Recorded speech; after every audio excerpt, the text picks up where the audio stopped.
बाहेर खाटावर श्यामची आई झोपायची. जागा तशी खूप लहान होती. जेवण करून श्याम आईजवळ खाली झोपला आणि त्याच्या थोडं बाजूला सकू झोपली.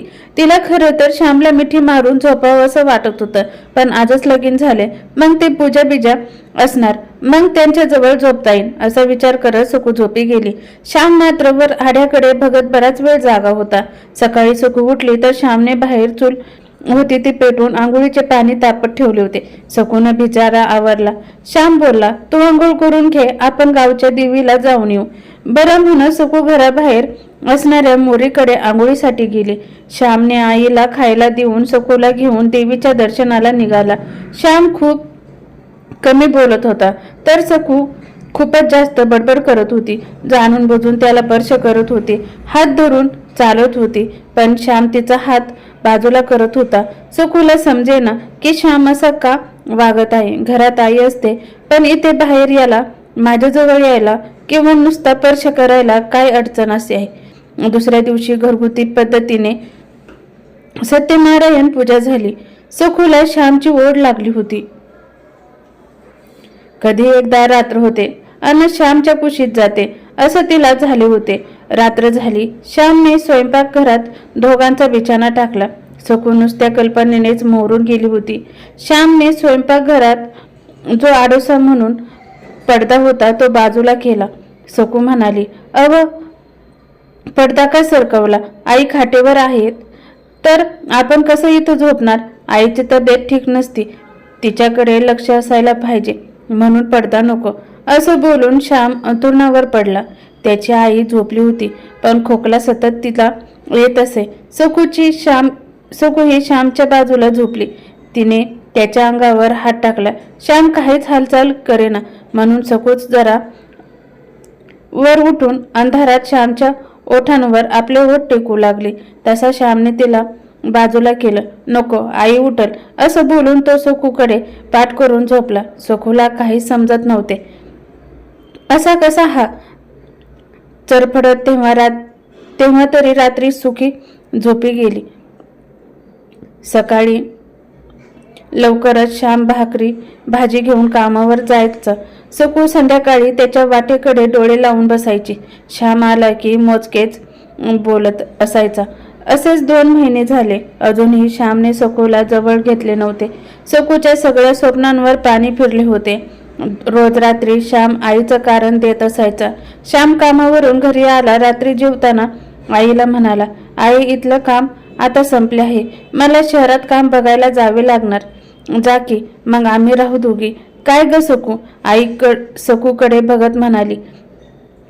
सकूला हा धक्काच होता. नवीन लग्न झालेला नवरा बायकोला सोडून दुसरीकडे कामाला जातो. काय चाललंय याचं तिला काहीच समजत नव्हते. सकाळी श्याम स्वतः आवरून बाहेर पडला. सकूला म्हणाला, आईकडे लक्ष दे, मी अधूनमधून येत जाईन. श्याम शहरात निघून गेला. याच मनाविरुद्ध माझ्या बरोबर लग्न झालंय का? असे काय हा बायकोपासून लांब राहू शकतो असा विचार सकू करत राहायची. काय याचं दुसऱ्या बाईवर प्रेम आहे? कोण बाई असेल काय याच्या आयुष्यात? सकू असा विचार करू लागली. 15 दिवसांनी श्याम घरी आला. त्याला शहरात काम मिळाले होते. सकूने जबरदस्तीने श्यामला गावात फिरायला आणले होते. तिला त्याच्यासोबत बोलायचे होते, जे घरात बोलता आले नसते. मंदिराच्या बाहेर झाडाखाली ते दोघे बसले होते. अव मला सांगा, तुम्ही काय मनात नसताना माझ्याशी लगीन केलं काय? का कोणी दुसरी बाई आहे? सखूने विचारले.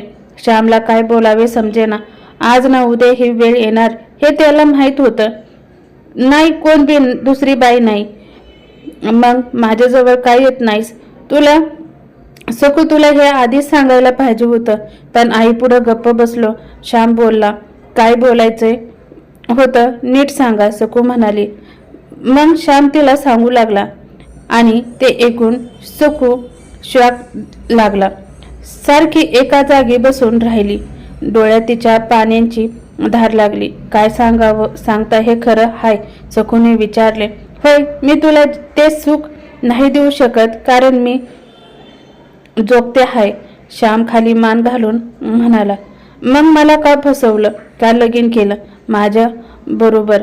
सकू तुला फसवायचं नव्हतं ग. आई बोलली की माझं लगीन नाही झालं तर लोकांना काही बाई संशय येईल म्हणून लगीन कर म्हणाली. लोक नाव ठेवतील म्हणून लगीन करायला भरीस पाडलं मला. मी काय करायचं मग आता. खाली स्वप्न तर राग झाली. सकू रडत बोलत होती. तुला जे पटत आहे ते कर सकू, मी अडवणार नाही, श्याम म्हणाला. दोघे घरी आले. रात्रभर सकूच्या डोळ्यातलं डोळा लागला नाही. सकाळी उठून सकू पिशवीत आपली कपडे घेऊन बाहेर पडली. कोणाला काहीच बोलली नाही. श्याम काय रे श्याम, ती कुठं गेली? आणि न बोलता आईने विचारले. आई तिला समजले मी जोगते हाय ते, म्हणजे मीच बोललो. कशाला तिचं आयुष्य माझ्याबरोबर नासवत ठेवू. आई गप्पच बसली. सकू आईकडे आली आणि आईच्या गळ्यात पडून रडू लागली. काय ग पोरी, काय झालं? आणि तू सकाळ सकाळी इकडे आलीस? श्याम बरोबर भांडणली का? बोल की आता घडाघडा, शारदा म्हणाली. आई त्यानं फसवलंय ग मला. म्हणजे श्यामचं काही बाहेर काय हाय का नाही? पर तो बाहेर नाही, सकू बोलली. म्हणजे मला समजलंय असं सांग.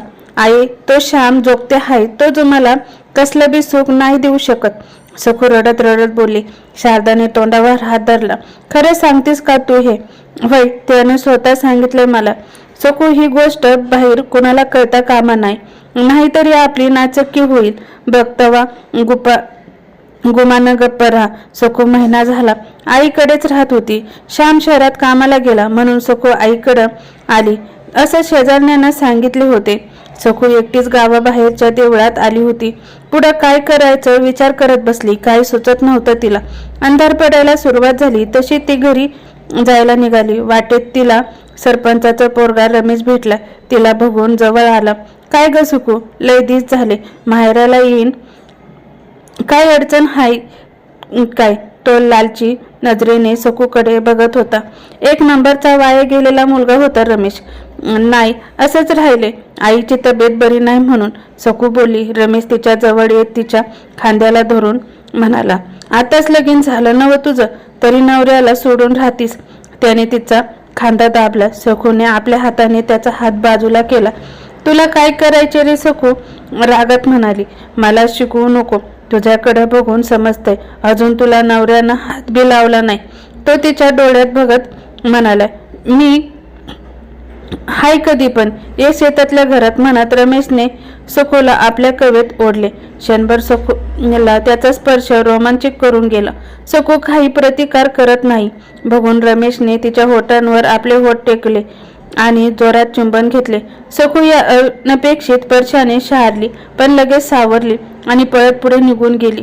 घरी आली, जेवण करून अंथरुणावर पडली. रमेश सोबत घडलेला प्रकार तिला अस्वस्थ करत होता. त्याचा स्पर्श आता तिला अंगावर शहारा उमटत होता.